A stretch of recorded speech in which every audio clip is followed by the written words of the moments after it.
దేవిగా 7వ రోజు దుర్గామాత అమ్మవారు ప్రజలకు భక్తులకు దర్శనమిస్తూ నాగర్ కర్నూలు జిల్లా కేంద్రంలోని రామ్నగర్ కాలనీ సీతారామ దేవస్థానం నందు శ్రీరామ యూత్ సభ్యులచే అన్నదానం మరియు ప్రత్యేక పూజలు నిర్వహించారు. శ్రీరామ యూత్ సభ్యులు మీడియా సమావేశంలో మాట్లాడడం అనంతరం మహిళా భక్తులు బతుకమ్మలు భజనలు ఆటపాటలతో ఘనంగా ఉత్సవాలు జరుపుకోవడం జరిగింది.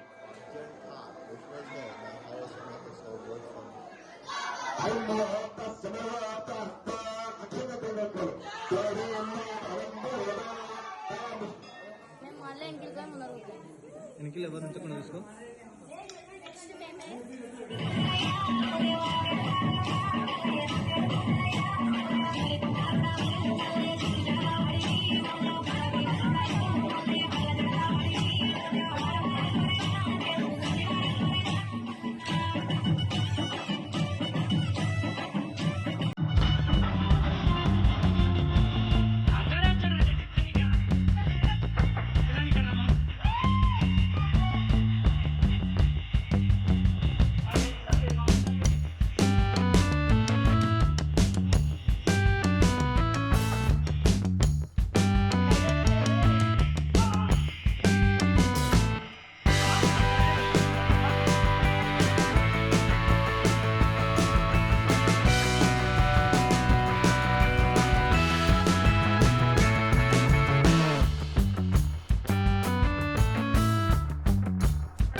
రామ్నగర్ కాలనీలో ఉన్న రామాలయంలో ప్రతి సంవత్సరం దగ్గర 20 years నుంచి మేము ఇక్కడ అమ్మవారిని పెట్టుకోవడం జరుగుతుంది. మాకు అమ్మవారు పెట్టుకోవడానికి కూడా కాలనీవాసులు చాలా మంచిగా సపోర్ట్ చేస్తున్నారు. అమ్మవారిని పెట్టుకోవడం వల్ల కాలనీవాసులందరికీ కూడా మంచి జరుగుతుందని చెప్పేసి ప్రతి ఒక్కరు మనకు సహకరించడం జరుగుతుంది. ప్రతి సంవత్సరం కూడా అన్నదానం కూడా జరుగుతుంది. మా దుర్గమ్మ దగ్గర స్పెషల్ అన్నట్టు అందరి దగ్గర ఇలా కంటే మా దగ్గరికి ఎలా అంటే మేము బయట పెట్టకుండా ప్రతి సంవత్సరం మేము గుడి లోపలనే పెట్టుకోవడం జరుగుతుంది. అమ్మవారు కూడా ప్రతి సంవత్సరం మాలో ఒక పర్సన్కి వచ్చి ఇలా ఎట్లుందో ఎట్లా జరుగుతుంది ఏంది మన కాలనీ వాళ్ళకి ఎలా జరుగుతుంది మనకి ఎలా జరుగుతుందని చెప్పేసి అమ్మవారి పైనుంచి రావడం కూడా జరుగుతుంది. అందరి జీవనాలు కూడా అమ్మవారికి ఉండాలని చెప్పేసి కోరుకుంటున్నాను. ఈ విగ్రహదాతలు ఎవరైనా ఉన్నారా? విగ్రహదాతలు అంటే ఏం లేదు, మీరే చేసుకుంటారా? మొత్తం విగ్రహదాతలు ఏం లేదు, ప్రతి ఒక్కరు మాకు హెల్ప్ సహకరిస్తారు. విగ్రహదాత ఒక పర్సన్ మాకు ఇంటికి వచ్చినా కూడా మేము అలా కాకుండా ఒక 2-3తో తీసుకోవడం జరుగుతుంది. మనం సీతారామ స్వామి దేవాలయంలో ఒక 1972 నుంచి మా నాన్నగారు పూజ చేశారు.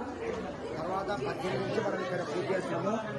ఈ నార్కల్ల గ్రామంలో పట్టణంలో వేయించేసినటువంటి దేవాలయం వల్ల చాలా పురాతనమైనటువంటి దేవాలయము శ్రీ సీతారామ దేవాలయము. ఇక్కడ ఈ యొక్క శ్రీరామ దేవాలయంలో శరణరాత్రాలు గత 10 సంవత్సరాలుగా ఈ శ్రీరామ యువక బృందం వారిచే ఘనంగా నిర్వహిస్తారు. రోజు భక్తులుగా ఈ యొక్క కార్యక్రమంలో అధిక మంది పాల్గొంటారు. భక్తులందరూ కూడా పాల్గొని కుంకుమార్చన తర్వాత అమ్మవారికి అభిషేకం అన్ని తర్వాత అందరూ కూడా భక్తులందరూ కూడా వచ్చేవారందరూ కూడా తీర్థ ప్రసాదాలు తీసుకొని అందరూ కూడా వెళ్తారు. ఈ అవతారంలో మనకు అమ్మవారు ఏమంటే మన యొక్క మనుషులు తరించడానికి ఆమె ఎన్నో అవతార రూపాలు ఎత్తి ఏ ఒక్క రూపాన్ని ఇంకా మనిషి తలుస్తారో ఎవరన్నా ఏమన్నా పేరు పిలుస్తారో ఆ రూపం వల్ల మనకు అతనికి ఆయుధాలు ఐశ్వర్యాలు కలుగుతాయని పుత్రపౌత్రానికి వారందరూ కూడా మరల జన్మ లేకుండా ఆ యొక్క అమ్మవారి యొక్క యథాక్షించారు. ఈ రోజు యొక్క మన దేవాలయంలో ఈ సరస్వతి అమ్మవారి యొక్క రూపంలో స్వామి దర్శనమిస్తారు. ఈ దర్శనం వల్ల స్వామి యొక్క సరస్వతాన్ని మనం దర్శింటే మనకు విద్య విద్యము అన్ని కూడా సరస్వతి దేవి అనుగ్రహంగా యథాక్షం పొందుతారని ఆ యొక్క సంస్కృతము మన యొక్క పట్టణంలో మన యొక్క రాష్ట్రంలో మన యొక్క దేశంలో అందరికీ కూడా సంపూర్ణంగా ఉన్నారని వాళ్ళందరూ